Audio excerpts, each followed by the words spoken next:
So my next step is to drill some holes in the base plate so we can bolt it down to this nut, which is almost out of frame there. And yeah, let's go do that. I need to figure out where to put my holes in this plate. And last time I just put regular holes in here and bolted it down, which it's okay with, but I'd actually like to have something so I can slide the plate back this way or up this way a little bit, give me a little bit of adjustment, and also maybe help true it just a little bit too. But what I'm going to do for right now is set it, I think just on the center line will work. I'm just going to drill a set of holes for right now, because we're going to machine this side and machine this side. So I think if I put it on the center line, it looks like it'll clear the face of this compound. Well, what I'm going to do for the holes in this is I got the center line running down here, and my first thought was just put it on the center line, but I really want this slotted so I can move it back and forth. So what I'm going to do for now is I'm going to punch a hole on each side of the center line. That way I'll have more overhang and I can turn around and give me 2 points then of adjustment. But I plan to come back in someday, rig this up in the Atlas, and actually mill out a nice long slot in this thing. But for now, having a hole on either side of the center line will be great. So I got it set up where I want that one, and then we'll figure out where all the others go from that point. And I don't have my Mystic Metal Mover over here. Oh, yeah, I do. Ha ha ha. My Mystic Metal Mover is looking a little dirty these days. I'm probably in the way.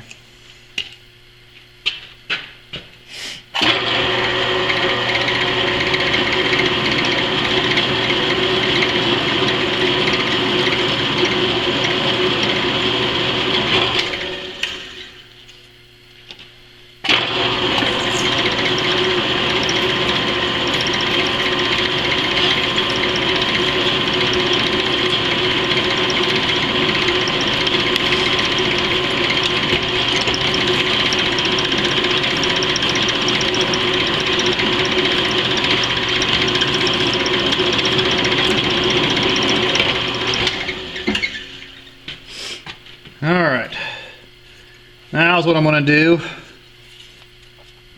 is I'm going to bolt the T-nut down to that hole, and then that will tell me where my next hole needs to go, and I can center punch that real quick. So I'll take it out of there and do all that.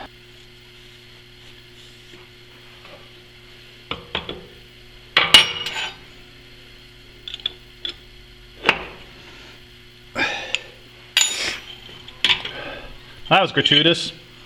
I had to take the jaw out of the vise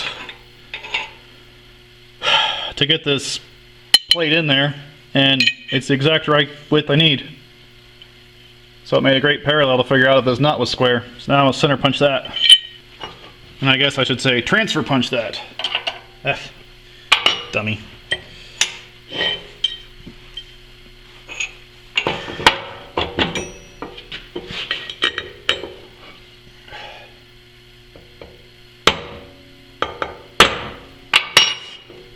Try not to whack it too hard sitting up here on the drill press.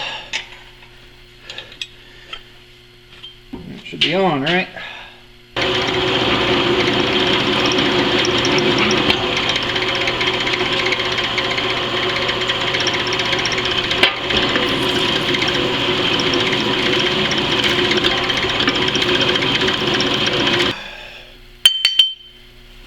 Look at it and see if I'm in the right place here.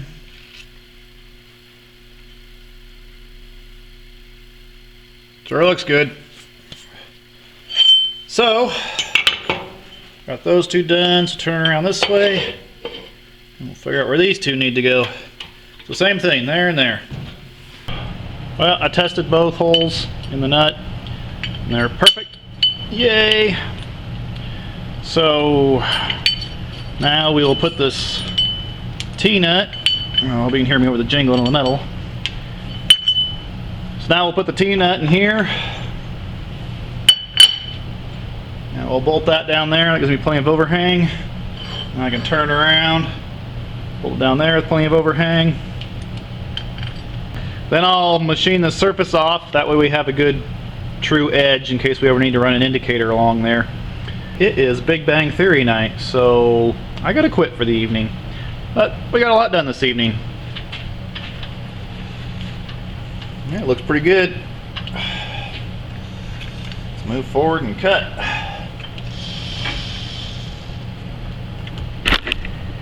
And hit the camera.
Yes.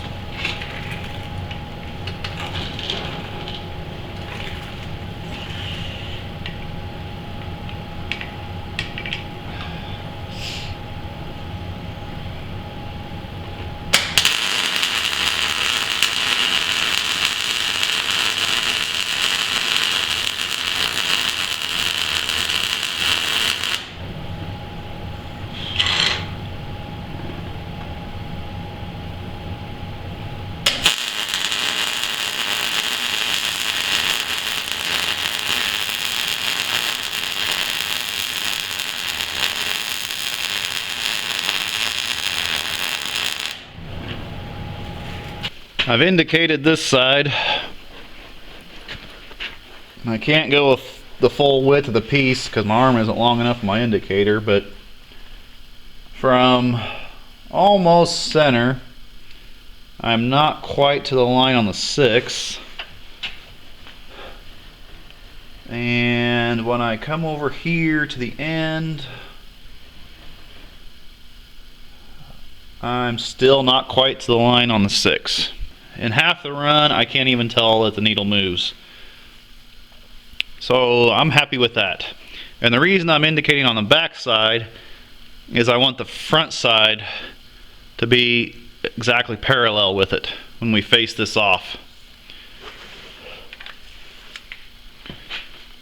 And the front side still has not been machined, if you remember that, surely. I think I said it already, but the reason we left this unmachined was so when we put this back on the compound here, it will be true to our compound. Hopefully our compound is in the exact same plane as the axis of the lathe, but you never know. With having it indicated back here, we'll go and face this off. So then we should be able to put the indicator on the front or the back and know that our drill is exactly right no matter which side we indicate.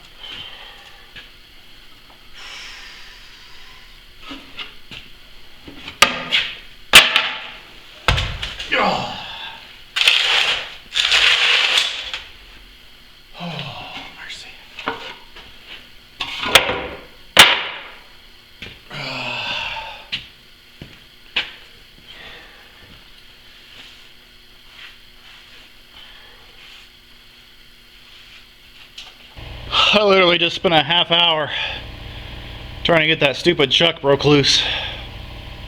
It was on there. Oh, I'm just glad I didn't break something on the lathe. I was getting nervous for a little while. Alright, so anyway, now I get the Morris tapers all cleaned up. I put a Morris taper adapter in the spindle.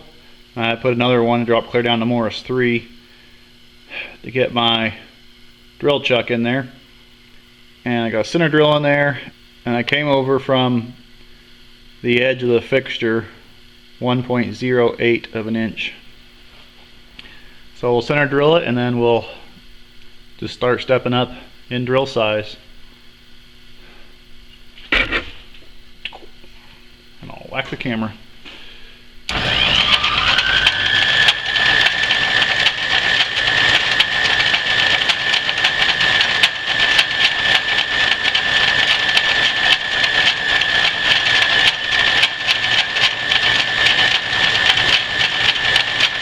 And just as a reminder, I have the cross slide locked and the compound locked.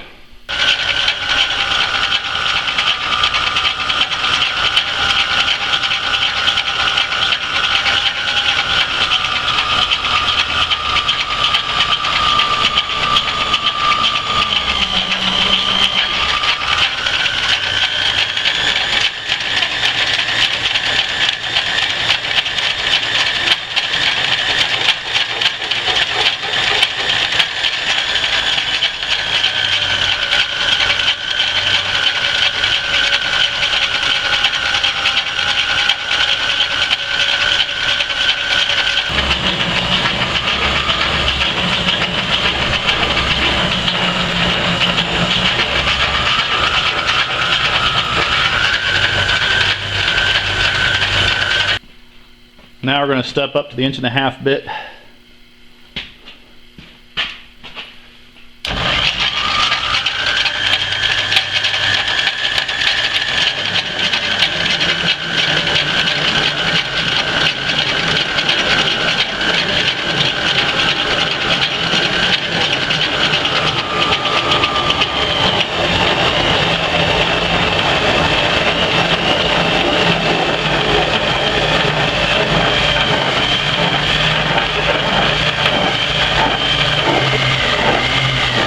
Now the number we're shooting for this diameter is 1.667.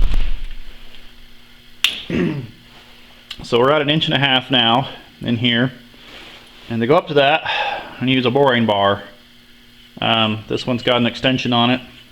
Screws it in and out. I actually made a couple more of these. This one came with it. And then the bit, just a high-speed steel bit, you can adjust with Allen screws here. Move it in and out to get your depth. Comes with this little gauge, but it's pretty well useless. I mean, it gets you in the area, lets you know about where you're at. But after that, we'll just have to adjust, make a test cut. So we'll put that in here, and then we'll run the piece over it. And we'll run the tailstock up to support it.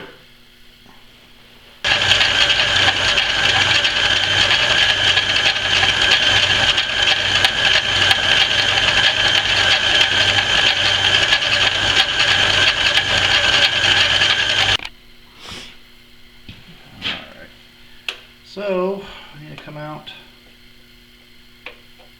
70 thousandths.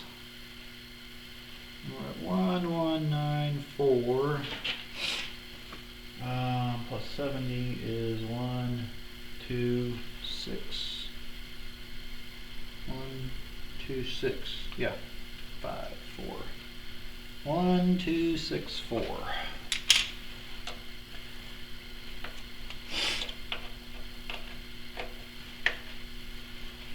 1, 2, 6, 4.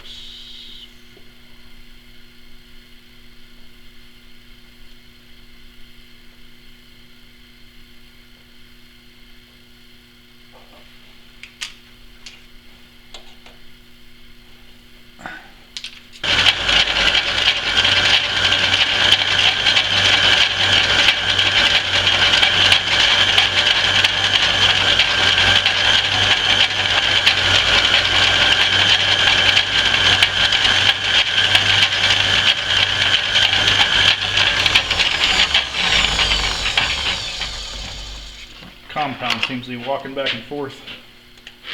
Make sure I got it tightened up.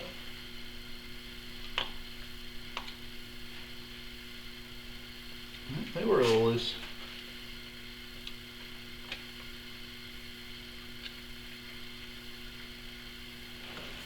All right, see if that gets rid of some of our wobble.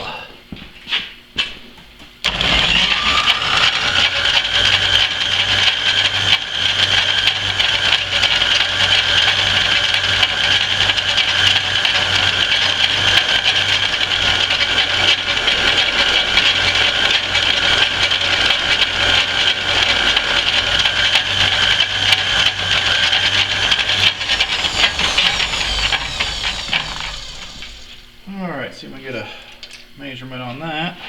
Let's do this for now. Ooh, doggone close.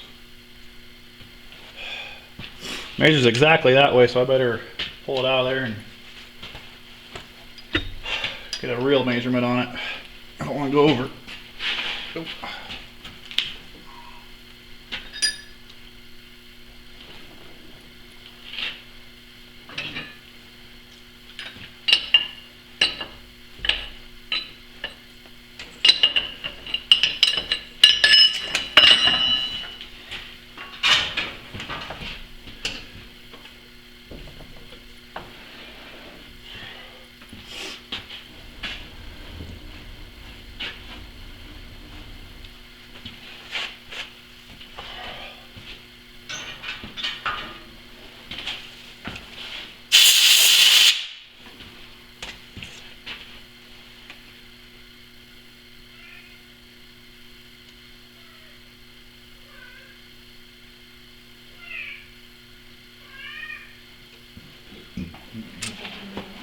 Yeah, according to that, I'm 5 thousandths over, so gotta move the bit in just a little bit.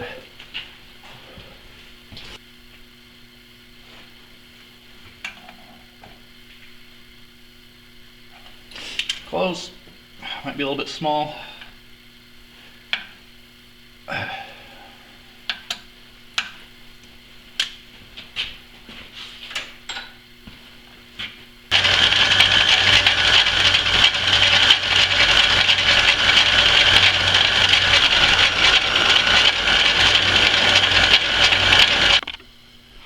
Made an adjustment, made one more pass, only took a little bit off.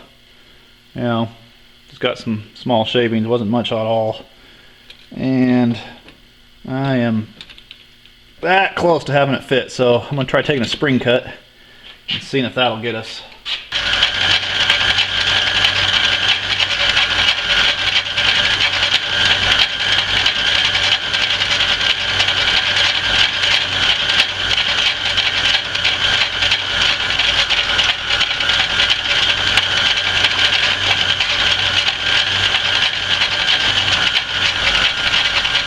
Don't see much coming out at all.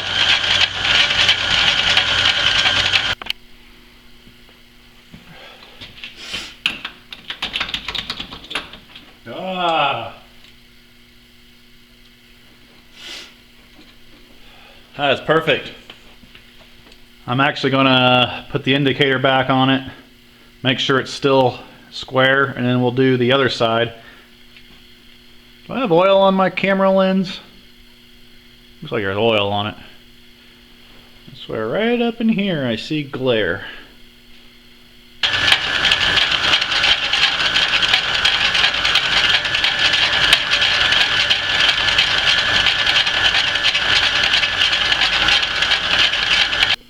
I just got done drilling the other hole and I did not adjust the boring bar. Thought I'd take a chance and just punch that hole in there.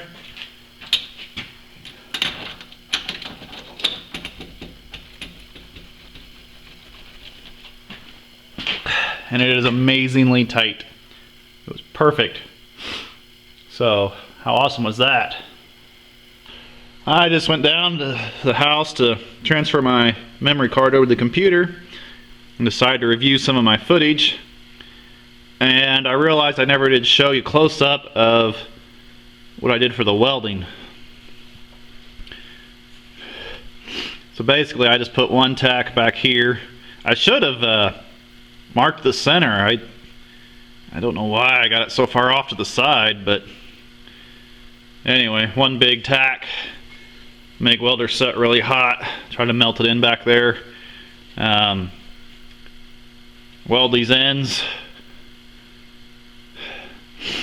and then I put a bead. Actually I made several short beads. You can see by discoloration I made a short bead and a short bead and a short bead and a short bead, and then I finished up in the middle. I got a little hot there, but I did short beads because I wanted to minimize the amount of pull that this thing had pulling it back forward.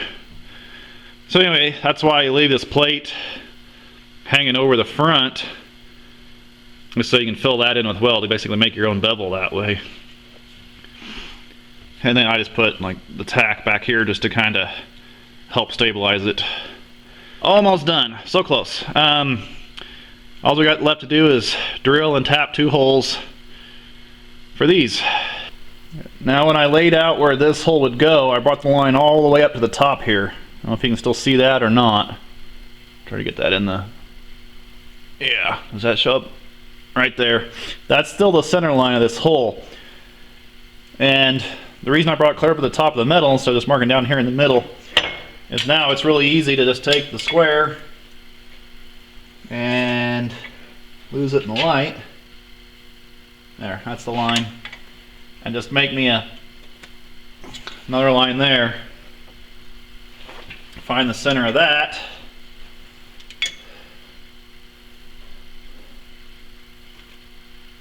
So that makes it real easy then just to transfer this line around, and now we know exactly where to drill. So I just bolted the fixture down to the drill press table. And we'll center drill it and tap it.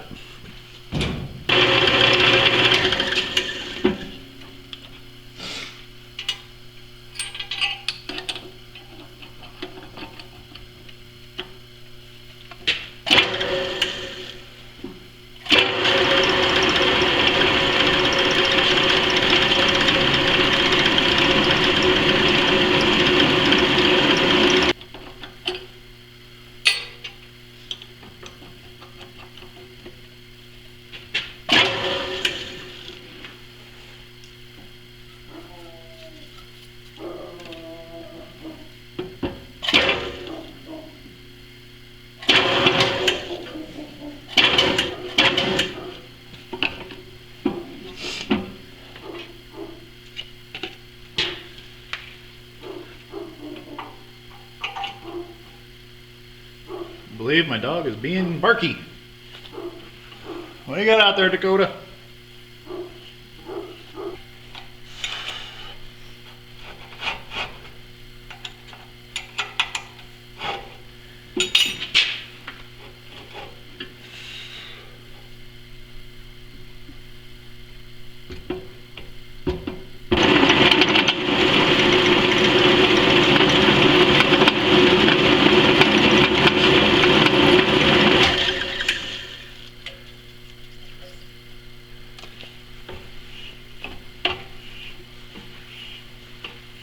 So we'll have a little chat about this thing then. Something else you might be asking is, why did I use a bolt here that just puts pressure on the drill instead of cutting a slit in it and, you know, having that bolt pull the metal together and clamp the drill? Well, basically I felt like it was for accuracy.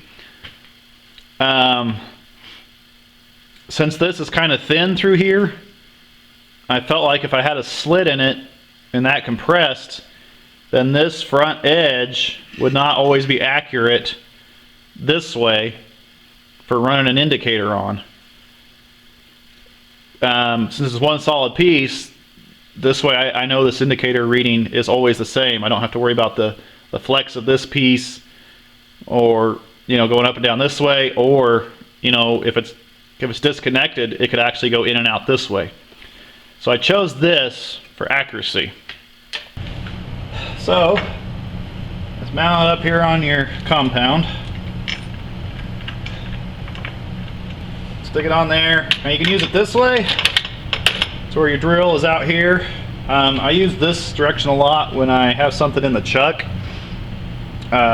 Show you a picture here of a big tractor hub that I had to redo all the holes and rethread all the holes in. That was a fun job. I mean, you can use your cross slide and read your dial, and you know how many thousandths you've come over from center. You can flip this thing around and come in this way, and then, you know, by the time you consider your length of your drill bit, you don't have much overhang past your compound here. So you can use it either way that way. And then to square it, it's real easy if you're drilling on the axis this way, because supposedly this face and this hole are exactly perpendicular to each other now. But you just swing your compound over. Oh, too close. And I'll just use the boring bar since it's in there. And then you can come up to your piece of metal and just eyeball it and get it nice and square. Now, as long as your shaft is straight, then you know you're right on. It's real easy to do it that way.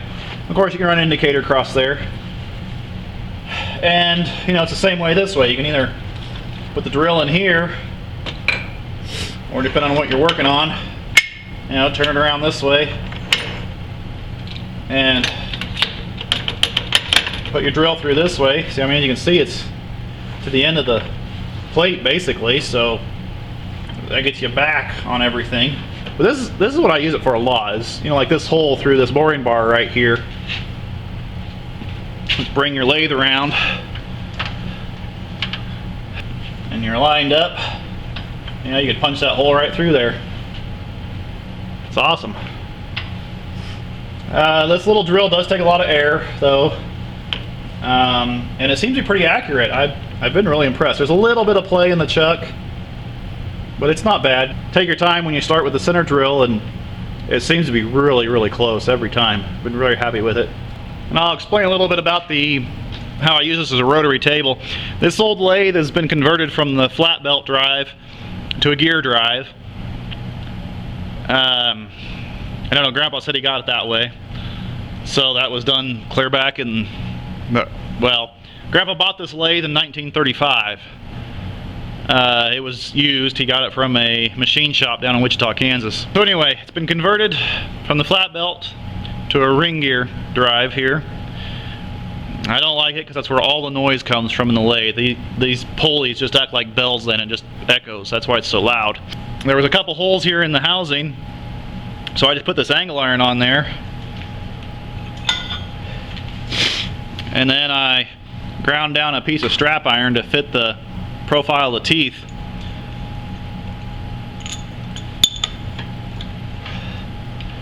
I can just bolt that on there and lock it in place, and then count however many teeth. This ring gear has 96 teeth, which works great for a lot of indexing. You know, half of 96 is 48, You can divide that again in half, and so on and so forth. And a lot of odd numbers in between. It really works out well having those 96 positions. Just by counting the number of teeth, then I can rotate this thing around and put the strap iron back in. Like, you know, if I did it accurately, I could count to 90 degrees, no problem. Put the strap iron back in, lock it down, and you know, now I could drill a hole 90 degrees to that one. Say, you know, like if I was going to do something where you had a set screw here and a hole this way, you know, I can drill the main hole, turn it 90 degrees, drill the hole for my set screw. I'll do it right here in the lathe, and it's awesome. Or not only that way, but if I have something in the chuck, then I can index it and drill in this way. It is a very, very handy tool for me, especially the kind of work I do.